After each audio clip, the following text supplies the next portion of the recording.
She's a citizen of Zimbabwe and a trained human rights lawyer with extensive experience in conflict resolution and mediation, particularly crisis countries. For more than 20 years, she's been striving to make justice happen by working on women and children's human rights and ending violence against women. Ms. Gubensvanda has served as Regional Director for the United Nations Development Fund for Women in Eastern and Horn of Africa, which covers 13 countries. She served as a Human Rights Officer with UNICEF in Liberia and Zimbabwe, and a law officer in the Ministry of Justice and Constitutional Affairs in Zimbabwe.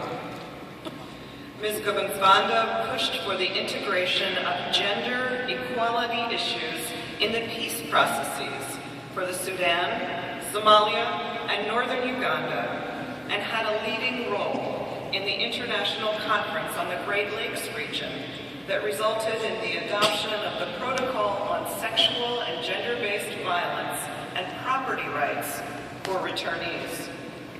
She was also involved in the development of the Protocol to the African Charter on Human Rights and People's Rights on Women's Rights in Africa.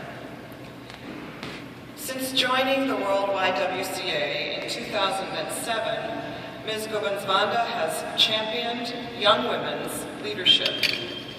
She's addressed violence against women by making the YWCA a leader in community response to crises and conflict, and she's promoted gender equality and women's empowerment.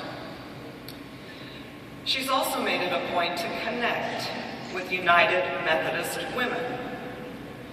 Nyarat-Zai has visited our offices in New York to strategize about our shared commitments, and she worked with Yvette Richards and with me to bring needed gender perspectives to the World Council of Churches General Assembly last fall in Busan, Korea. On the personal side, Ms. Gubensvanda is also a working mom. She's married, she has 2 children, and she even makes time to read poetry. United Methodist Women, please join me in welcoming Nyarat-Zai Gubensvanda.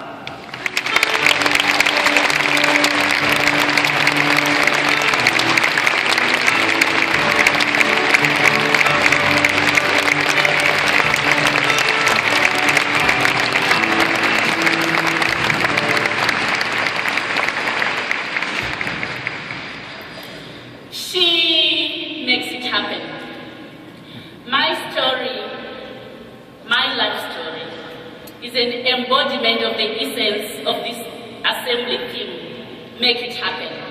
Growing up as an orphan, and as a last born in a family of 11, I shared the pain, the struggle of my mother's 27 years as a widow. Mine is a story of a rural and a village girl, growing up in the middle of the war, surrounded by material poverty, yet living in the full embrace of spiritual life, the spiritual richness and abundance of love. My mother was taken out of class when she was in grade 3 in order to marry my father. She was barely